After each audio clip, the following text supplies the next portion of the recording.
Guys, कैसे हैं आप सब। उम्मीद करती हूँ कि सब अच्छे होंगे। पाक आप सबको बहुत खुश रखे, हर तरह की हमारे परेशानियों से बचाएं। आमीन सुमामीन। तो चलिए वीडियो को फटाफट से करते हैं स्टार्ट। और ये हो रहा है सोहर का टाइम और मैं आ गई थी किचन में, अम्मी भी आ गई थी। तो अम्मी बना रही है आज बहुत ही मज़े का कीमे का स्ट्यू, तो जिसकी रेसिपी मैं आपसे शेयर करूँगी आज। तो सबसे पहले तो प्रेशर कुकर में अम्मी ने खड़े मसाले शामिल कर दिए थे ऑयल के गर्म होते साथ ही, और फिर डाल दिया था इसमें ढेर सारी अनियंस। तकरीबन आप देख ही रहेंगे कितनी ढेर सारी अनियंस है, 3 से 4 बड़ी बड़ी अनियंस को इस तरीके से कुछ कट करके तो अम्मी ने शामिल कर दिया था ऑयल में।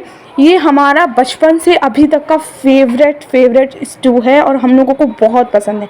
पहले पापा को भी बहुत अच्छा लगता था, अब उनको थोड़ा सा कम अच्छा लगता है, लेकिन मुझे मेरी फेवरेट हो गई। मतलब पहले पापा के लिए बनता था और मैं जब खाती थी ना, तो मतलब जो स्वाद आता था ना, वो मेरा भी फेवरेट हो गया था। तो मतलब आप जब से तो मैं बना रही थी कभी कदार, तो मेरे हाथ का तो इतना अच्छा नहीं होता जितना अच्छा अम्मी के हाथ का होता है। तो इसलिए अम्मी ने कहा कि अम्मी बनाएंगे। तो अभी फटाफट से ना इसको थोड़ा सी हमें सॉफ्ट पिंक कर लेना है। जैसे ही ये सॉफ्ट पिंक हो जाएगा ना, तो बाकी सारी चीज़ें हम तभी ऐड करेंगे।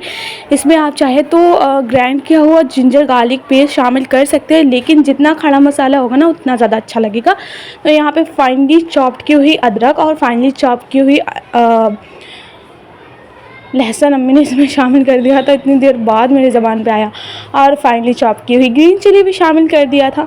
अब अच्छे से इन्हें मिक्स कर देंगे। और मतलब खड़े मसालों का स्टू भी इसको कहा जाता है, क्योंकि इसमें खड़े मसाले शामिल होते हैं।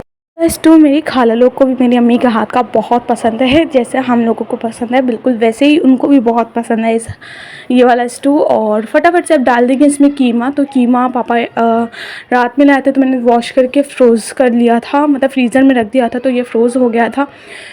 फ्रेश ही है लेकिन ये। और फिर हमने सॉल्ट शामिल कर दिया इसमें, और अपने टेस्ट के अकॉर्डिंग आपने इसमें सॉल्ट शामिल कर देना है। मैंने ना यहाँ पे ट्राइपॉड सेट कर दिया था, बाकी बैकग्राउंड में मैं अपने काम कर रही थी, जैसे सैलड वगैरह कट करना।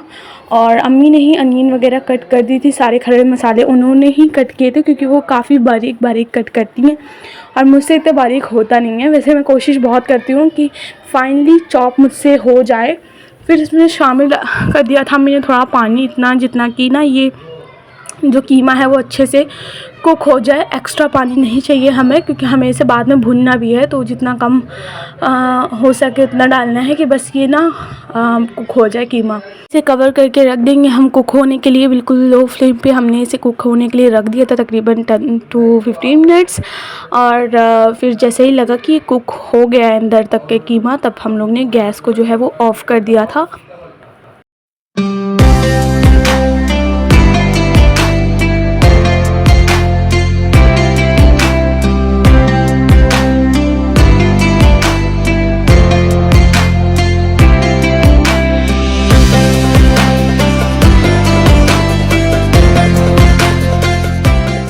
यहाँ पे हमने लिड हटा लिया था और अभी इसको अच्छे से ना हमें भून लेना है, बिल्कुल हाई फ्लेम पे करके। लो फ्लेम पे भी करके भून सकते हैं आहिस्ता आहिस्ता, लेकिन मतलब हाई फ्लेम पे करके हमने इसे भून लिया था जब तक इसके साइड से ऑयल नहीं आने लगा था और ये अच्छा मतलब इसका लुक नहीं हो गया था। तब तक इसको भूनते रहना है हमें। इसको ज़्यादा काम इसका भुनने का ही, जितना अच्छा भुनेगा ना उतना ज़्यादा अच्छा टेस्ट आएगा। तो मैं यहाँ पर चेक कर रही थी कि कीमा अच्छे से हो गया है कि नहीं हो गया।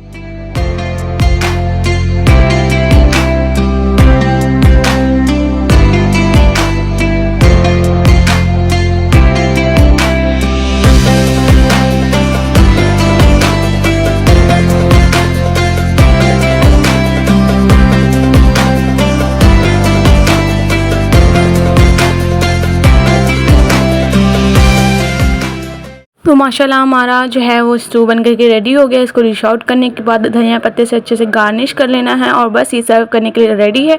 और यहाँ पे हो गया था सहरी का टाइम, हम लोग आ गए थे दस्तरखान पे और दस्तरखान भी लग चुका था माशाल्लाह। और यहाँ पे ज़ूबी भी अपनी सहरी कर रही है। ज़ूबी का ही यही टाइम होता है, मतलब जब अगर सो रही होती है और टाइम देख लिया इसने कि मतलब हम लोग उठ गए हैं, तो फिर खुद भी उठ जाती है, क्योंकि इसको पता होता है इस टाइम पर इसको बढ़िया चीज़ें मिलने वाली हैं। सहरी के बाद यहाँ पे मैंने मशीन लगा लिया था और अभी मैं कपड़े वगैरह वॉश करके ही तो ही सोऊंगी, क्योंकि मतलब बहुत ढेर सारे इकट्ठा हो जाते हैं ना तो काफ़ी प्रॉब्लम होती है। तो इसलिए आजकल मैं जल्दी जल्दी ही कपड़े वॉश कर ले रही हूँ। और साथ में मुझे कॉलेज भी जाना होता है तो टेंशन हो जाती है कि अगर कल कॉलेज जाना पड़ गया ना तो फिर कपड़े फिर से रह जाएंगे। तो मैंने सोचा कि इतनी इस टाइम पर ही मैं जो है वो वॉश कर लेती हूँ। ये बेस्ट टाइम है, क्योंकि फिर मैं आराम से सो सकूँगी।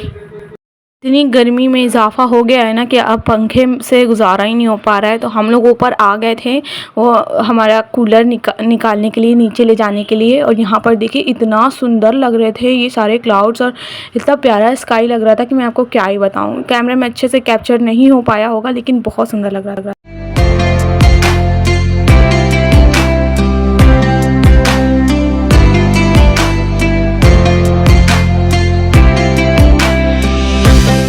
मेरा काम कपड़े धोना और बर्तन धोना था सुबह के टाइम। बाकी सिस्टर ने मॉपिंग ग्रूमिंग कर दिया था। ये कूलर भी छोटी सिस्टर ने ही वॉश किया था, और जो कि लग गया है। और यहाँ पर भी सुन के इसकी आवाज़ बहुत ज़्यादा खौफजदा हो गई थी और छुप गई थी जाके।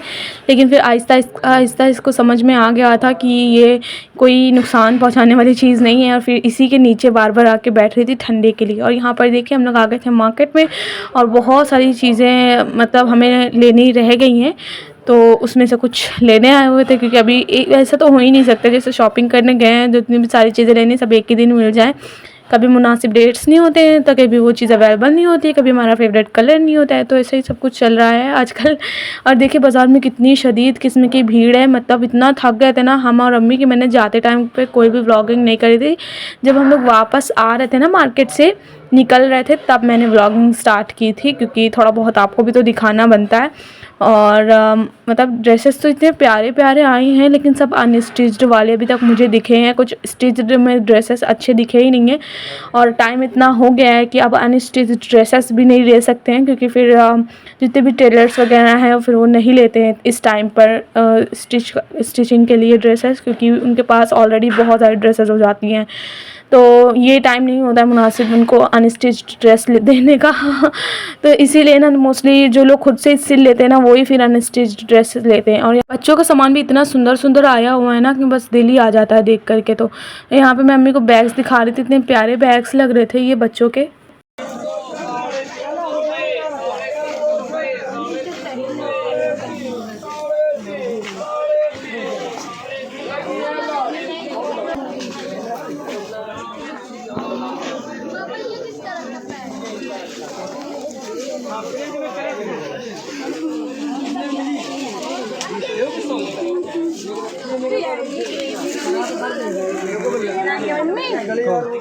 बाज़ार से निकल के हम लोग आ गए थे घर। यहाँ पे हो गया इफ्तार का टाइम, 4:30 पे हम लोग आ गए थे घर। थोड़ी देर रेस्ट करने के बाद मैंने थोड़ी पकौड़ी वगैरह बना लिया था और फ्रूट्स कट कर लिए थे। बस यही थी हमारी आज की इफ्तारी। और 10 सब लोग आ गए दस्तरखान पे। अभी ढेर सारी दुआ करेंगे।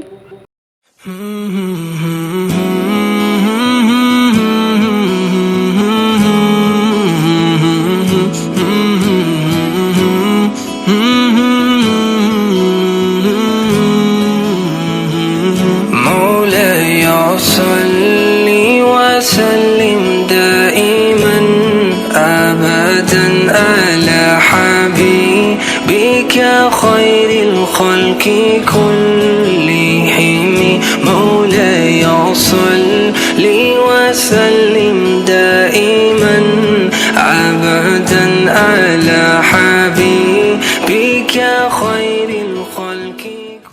माशाल्लाह मैं दुआ करती हूँ अल्लाह पाक आपके दस्तरखान को भी इसी बाबरकत तरीके से सजाए और बनाए रखे। तो आज इतना सारा मैंने नहीं बनाया था, लेकिन फिर भी कम हो तो भी अल्लाह का शुक्र अदा करना चाहिए, ज़्यादा हो तो भी अल्लाह का शुक्र अदा करना चाहिए। यानी हर हाल में हमें अल्लाह को याद रखना चाहिए ताकि अल्लाह भी हमें याद रखे। और दुआ करती हूँ अल्लाह पाक आपकी तमाम तर परेशानी मुसीबतों का हल दें, जल्द से जल्द आपको मुसीबतों से निकाल दें, आपको कामयाबी दें, आपके घर में बरकत और खैर अता फ़रमाए, आपके अज़ीज़ों की तबीयत दुरुस्त कर दे, आपको सेहतमंद ज़िंदगी अता फ़रमाए। आमीन सुम्मा आमीन। तो मेरे लिए, मेरी फैमिली के लिए ज़रूर से ज़रूर दुआ कीजिएगा। और फ़िलिस्तीन को भी ज़रूर से ज़रूर दुआ में याद रखिएगा, क्योंकि हम उनके लिए दुआ से ज़्यादा कुछ नहीं कर सकते हैं। और दुआ ही है सबसे बड़ा हथियार है, और हमारा अल्लाह ही सब कुछ करने वाला है। तो हम लोग दुआ इसी नीयत से करें कि हमारा अल्लाह है हमारे साथ, और वो दुआओं को ज़रूर कबूल फ़रमाएँगे। और यकीन के साथ दुआ करें और इफ्तार एंजॉय करी। मुहम्मदुन सय्यिदुल कौनैनि वथक़लैनि। इसी के साथ ये था मेरा आज का व्लॉग। मैं उम्मीद करती हूँ आपको व्लॉग पसंद आएगा। अच्छा लगा मेरे चैनल को लाइक शेयर सब्सक्राइब करना ना भूलें। मिलते हैं आपसे व्लॉग में। Till then take care. हाफिज़। अपना खूब सारा ख्याल रखिएगा। मुझे दुआ में याद रखिएगा।